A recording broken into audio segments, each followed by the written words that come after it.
Bonjour tout le monde et bienvenue sur Home Kitchen. Je suis très contente de vous retrouver. Ça faisait 15 jours que j'avais pas fait une vidéo, que j'avais rien publié. Vous m'avez manqué. Tout simplement, j'arrivais plus trop à honorer mes commandes et à faire les vidéos sur YouTube en même temps. Pour ceux qui me suivent depuis très récemment, en fait, je suis traiteur vegan. Et là, j'essaye un petit peu d'aménager mes horaires parce que je suis à 7 mois de grossesse. Donc tout ce travail a ralenti un petit peu, mais pour mieux revenir après. Entre deux, ça m'a permis aussi d'acheter du matos. Donc là, peut-être que vous ne vous en rendez pas compte, mais avec la luminosité qui baisse, j'ai fait l'achat de parapluies à lumière, de nouvelles cartes, d'un micro-cravate, enfin plein de petits trucs sympas pour m'aider dans mes vidéos. Donc j'espère que la qualité va être de mieux en mieux. En tout cas, c'est vraiment ma volonté d'essayer de monter un petit peu le level des vidéos pour que la chaîne soit toujours aussi qualitative.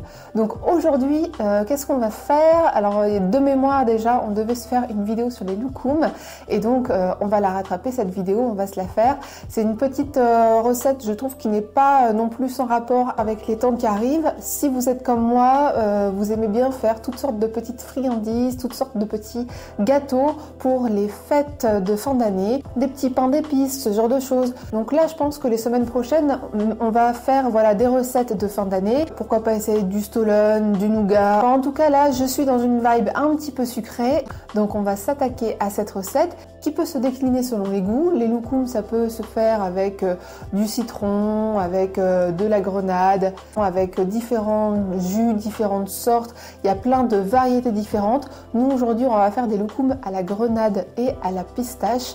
C'est très très bon, c'est tout mignon, ça se conserve très très bien. Et pour les vrais loukoums, vous n'avez pas besoin d'agar-agar, vous n'avez pas besoin de gélifiant spécifique, simplement d'un mélange de sucre, de fécule et d'un jus de votre choix, grosso modo. Donc je vous montre ça tout de suite, c'est parti pour la liste des ingrédients. J'espère que vous êtes tous bien connectés, c'est parti. Donc pour les ingrédients, c'est très simple. Donc ici j'ai déjà 2 paquets de grenades décortiquées. Je les ai trouvés chez Grand Frais. C'est vrai que des fois la grenade ça peut être un petit peu pénible pour vraiment enlever tous ces petits pépins à l'intérieur. Donc moi j'ai trouvé ces petites barquettes qui sont bien pratiques quand on veut récupérer le jus.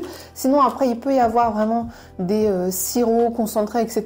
Mais là je trouve plus sympa de partir sur un produit brut. Si ce goût de grenade ne vous enchante pas, vous pouvez vraiment en faire à absolument tout, à la menthe, à la cerise. Après c'est vraiment une question d'imagination. Parfois aussi on en fait sur des notes un petit peu plus florales et c'est très sympa aussi. Alors moi je suis pas forcément une grande fan de l'eau de rose, mais par contre j'ai dans mes petits placards du sirop de lavande et c'est très sympa les loukoums à la lavande. Ça a un petit goût un petit peu suave comme ça, c'est pas trop fort et c'est très sympa. Donc ce qui se fait aussi c'est de rajouter souvent des petites noix genre style pistache ou noisette dedans. Donc moi je vais les faire avec de la pistache. On va les enrouler à la fin dans du sucre glace et donc on aura aussi besoin de l'amidon. Et moi je vous préconise de ne pas acheter de colorants alimentaires artificiels, sachant qu'on peut quasiment imiter tous les colorants de façon naturelle. Donc par exemple là pour qu'il soit bien rouge, vous pouvez prendre des petits sachets de thé, des petites infusions saveur fruits rouges ou hibiscus. C'est vraiment le genre de truc qui se trouve à 1 € dans n'importe quel magasin, chez Lidl, Carrefour, partout. Idem si vous voulez faire d'autres couleurs, il y a toujours des petites astuces pour avoir ces petites colorations qu'on aime bien, le curcuma pour une note un petit peu plus jaune si vous les faites au citron, etc. etc. Donc tout de suite c'est parti pour la préparation. Premièrement, avant de commencer, on choisit une petite boîte de son choix. Ici, c'est une espèce de petite boîte métallique que je me sers pour ranger des gâteaux secs justement. On la tapisse de papier sulfurisé, ça c'est très important parce que sinon ça va coller. Donc là, pour les dimensions, c'est environ à peu près 10-15 cm sur 20 cm. Et on huile légèrement les parois pour que le papier sulfurisé il adhère bien, que le papier soit bien colmaté sur toutes les faces de la boîte que vous avez choisie. Ensuite, je mets juste un petit nuage de fécule dans le fond pour que ça soit prêt à accueillir ma mixture à la grenade. Puis maintenant je vais faire chauffer une poêle sans matière grasse pour faire torréfier légèrement mes noix. Donc comme je vous ai dit ici, je vais rester sur mon combo de pistaches, mais vous pouvez prendre des amandes, des noisettes. Je vous conseille quand même de choisir une noix parce que c'est toujours meilleur que juste faire des loukoums sans rien. Ça reste quelque chose qui a un petit peu une consistance voilà, de guimauve un peu gélatineuse comme ça, donc c'est sympa quand il y a des noix qui viennent couper un peu et apporter un jeu de texture. Cette opération ne doit pas durer plus de quelques minutes, sinon les noix peuvent vite brunir et ensuite ça devient amer et donc c'est pas bon. Maintenant, je vais m'attaquer à ma grenade. Personnellement, je trouve que les loukoums sont toujours plus savoureux quand on part vraiment du fruit et non juste d'un sirop. C'est très sucré et très artificiel comme goût. Donc nous, on va faire notre jus avec un blender classique et bien sûr ensuite, on va le passer pour éviter que on se récupère les petits grains de la grenade. Donc ici, on a mixé un total de 500 g de grains de grenade et donc là, on le passe au chinois pour être bien sûr de n'avoir que le jus. Avec mes 500 g de grenade, je récupère donc 350 ml de jus que je déverse dans une casserole. J'ajoute également mes 600 g de sucre et je vais venir porter le tout à ébullition. Bien sûr, cette opération nécessite d'être vigilant, donc à rester à côté avec un fouet. Une fois que le sucre est totalement dissous, une écume va commencer tout doucement à se former. C'est totalement normal. Maintenant, le but du jeu est de faire réduire ce jus pour arriver à un sirop. Pas trop liquide, mais pas trop épais non plus, puisqu'ensuite on va ajouter notre mélange de fécule. Veillez à garder une ébullition constante sur feu moyen. Et bien sûr, on reste à côté pour vérifier la consistance du sirop.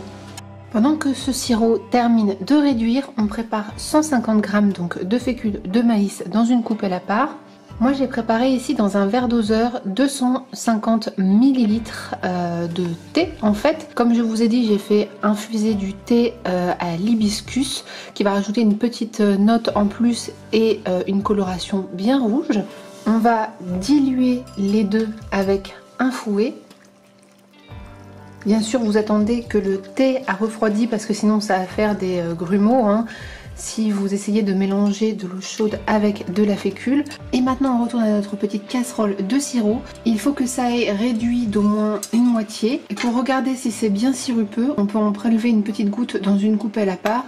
Donc là on voit que vraiment le sirop est bien, il ne coule pas, donc c'est exactement ce qu'on veut. De ce fait donc on ajoute notre mélange de fécule et de thé à l'hibiscus. Et maintenant on va venir l'épaissir à feu doux. Alors sur de l'induction ça peut aller un petit peu plus vite. Selon le feu que vous avez, ça peut prendre de 20 minutes à environ 40-45 minutes. Donc je ne saurais que vous conseiller de rester à côté parce que sinon le fond va accrocher et bien sûr l'idéal c'est d'avoir vraiment une belle pâte à loukoum bien lisse. On va pouvoir ajouter maintenant les noix.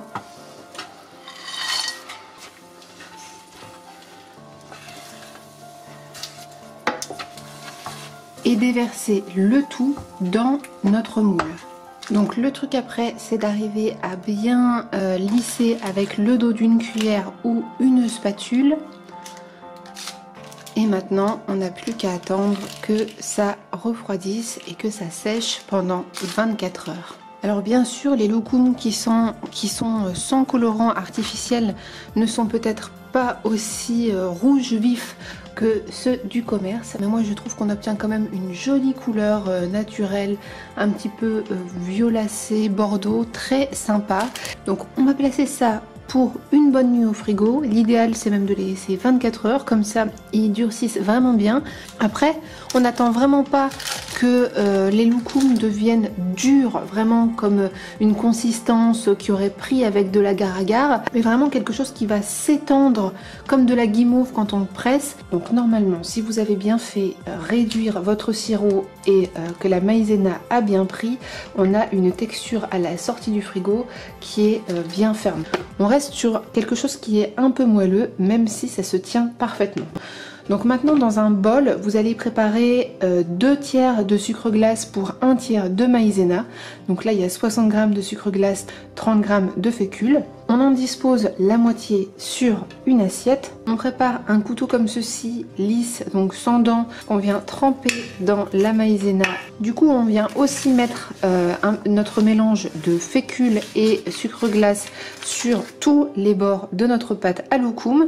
Et ensuite c'est parti. Soit vous avez des petits emporte-pièces et vous pouvez directement faire des petites formes, soit on vient couper des petits carrés dans cette pâte. Donc c'est un peu, pour vous imaginer un peu la texture d'une pâte de fruits. Et voilà les amis, j'espère que la vidéo de ces petites sucreries turques vous aura plu. Nous on se retrouve très vite pour de nouvelles aventures. N'hésitez pas à me dire ce que vous en avez pensé dans les commentaires. Vous retrouverez bien sûr toute la liste des ingrédients ainsi que le résumé de la marche à suivre pour réaliser ces petits loukoums. Quant à moi je vous dis ciao ciao et à bientôt.